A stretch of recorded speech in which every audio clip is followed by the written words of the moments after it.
बिस्मिल्लाहिर्रहमानिर्रहीम। इन्नल्लाह व मलाइकतहु युसल्लूना अलन नबी या अय्युहल्लज़ीना आमनू सल्लु अलैहि व सल्लिमु तस्लीमा।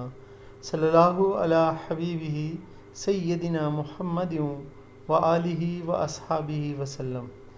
जी फर्स्ट ईयर के अज़ीज़ तलबा, आज हम मुल्तान बोर्ड का ग्रुप 1 का 2019 का पेपर जो है वो सॉल्व करने लगे हैं मिलके।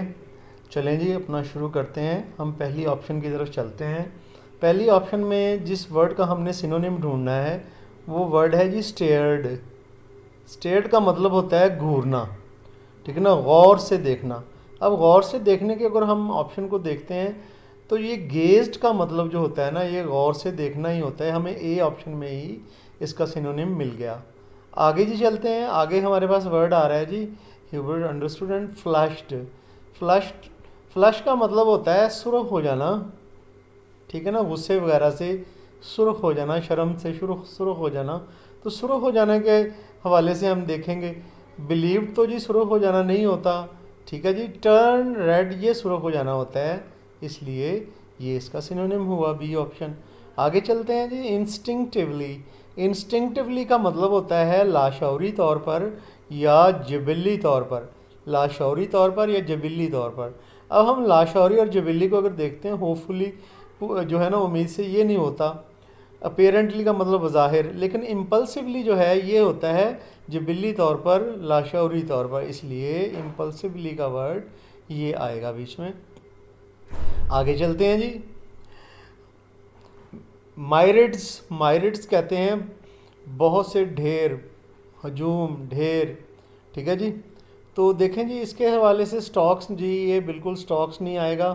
स्टॉक्स जो हैं ये तने होते हैं किसी दरख्त के, ये नहीं। बुशेस भी जो है झाड़ियाँ, ये भी नहीं। प्लेन्स मैदानों को कहते हैं, ये भी नहीं। लेकिन मल्टीट्यूड्स मतलब बहुत ज़्यादा, ढेर, मल्टीट्यूड्स, ठीक है जी, ये होगा जी मल्टीट्यूड्स। आगे चलते हैं जी हंटेड। हंटेड का मतलब होता है, हंट का मतलब होता है शिकार करना, लेकिन तलाश करना भी ये हंट होता है। यहाँ पर जो है वो तलाश करना है। ये द गिफ्ट ऑफ मेजाए उसमें से ये है 12वां चैप्टर, अगरचा के ये स्मार्ट सिलेबस में शामिल नहीं है। तो वहाँ पर डेला जो है वो हंट करती है, यानी तलाश करती है। तो हंटेड का मतलब यहाँ पर जो है वो तलाश करना है, इसलिए ये सर्च, पहली ये ऑप्शन जो है वो तलाश करने की है। इसके बाद हम चलते हैं जी क्रेज़ी, लाइक पागलों की तरह। क्रेज़ी होता है पागल, ठीक है। लाइक हम उसकी तरह का, पागलों की तरह, ठीक है ना। ए ऑप्शन में अगर हम देखते हैं, सैन कहते हैं होशमंद को, ठीक है। डिलाइटफुल कहते हैं खुशगवार को। हेल्पफुल कहते हैं जो मददगार हो, मुआवन हो। इनसेन होता है पागलों की तरह या पागल, ठीक है जी। इसलिए ये ऑप्शन जो है ये इसमें आएगी। आगे चलते हैं। अल्लू, आगे आ गया अल्लूड। अल्लूड का मतलब होता है किसी चीज़ से बचना, अवॉइड करना, किसी चीज़ से बचना, ठीक है, वो इल्लूड होता है। अब ये देखें जी, इम्प्रेस्ड का मतलब होता है मुतासर होना, बचना नहीं होता। एवेड का मतलब होता है किसी चीज़ से बचना, ठीक है ना, इसलिए अवॉइड करना वो एवेड भी होता है, इसलिए ये अवेड की ऑप्शन सही है। वॉश अप, सी वॉश, वॉशेज अप। सी जो है वॉश अप तब करता है जब किसी चीज़ को अपने से निकाल के बाहर किनारे पर फेंक देना, तो वो वॉश अप कर देता है, ठीक है ना। यहाँ पर उसी की बात हो रही है। थर्ड प्ले में से है जी ये, the oyster and the pearl में से ये है। चलें जी, वॉश अप का मतलब होता है समुद्र का किसी चीज़ को निकाल बाहर फेंकना। इसका मतलब होता है जी क्लीन का मतलब साफ़ करना नहीं होता, हाइड्स छुपाना नहीं होता, बल्कि इजेक्ट का मतलब होता है बाहर निकालना। ये होता है जी इसका ऑप्शन। आगे चलते हैं। शॉवल। शॉवल का मतलब होता है किसी चीज़ को जो है ना फेंकना, थ्रो करना, ठीक है ना, फेंकना शॉवल होता है, ठीक है जी। ये आप देखते हैं नीचे ए ऑप्शन में इनहेल होता है सांस लेना, और क्लोजिंग होता है बंद करना, ओपनिंग होता है खोलना। थ्रोइंग आउट इसका मतलब होता है फेंकना, इस चीज़ को थ्रो आउट करना, इसलिए थ्रोइंग आउट ये ऑप्शन सही है। आगे आगे जी इनमेश्ड। इनमेश्ड का मतलब होता है उलझ जाना, गिरफ्तार हो जाना, ठीक है जी, किसी चीज़ से, किसी चीज़ में, तो वो इनमेश कर जाता है जब गिरफ्तार हो जाता है, उलझ जाता है, ठीक है ना, फंस जाता है। इसलिए चलें जी देखते हैं। रेस्ट का मतलब तो होता है बिल्कुल ज़मीन बोस हो जाना, ये नहीं होगा। कंफ्यूज का मतलब होता है परेशान होना। इंटेंगल्ड का मतलब होता है किसी चीज़ में उलझ जाना, ये इंटेंगल्ड होगा जी, ये हो गया जी इंटेंगल्ड। आगे जी चलते हैं हम फर्दर। आगे हमारे पास जो है ये जो है फिल इन द ब्लैंक्स आ गई, वो है हमने इंफॉर्मेशन चैप्टर से जहन में रखते हुए ये करनी है, ठीक है ना। His wife appeared with his supper, उसकी बीवी आई थी, ठीक है ना, हैरी की। ये जो डार्क एंड गोल्डन आइड से, तो बीवी जो है एक टोकरी में लेके आई थी उसका रात का खाना सपर।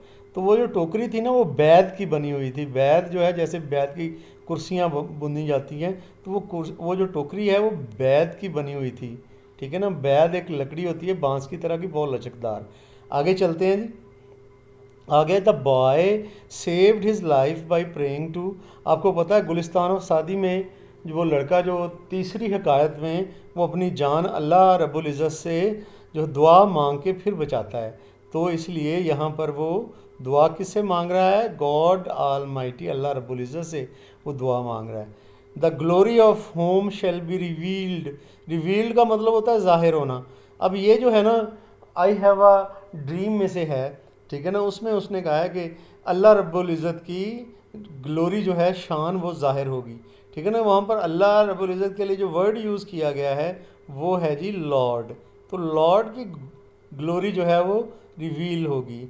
आगे अब जी ये प्ले वन है जो कि हमारा स्मार्ट सिलेबस में शामिल नहीं है, फिर भी हम इसको करते हैं।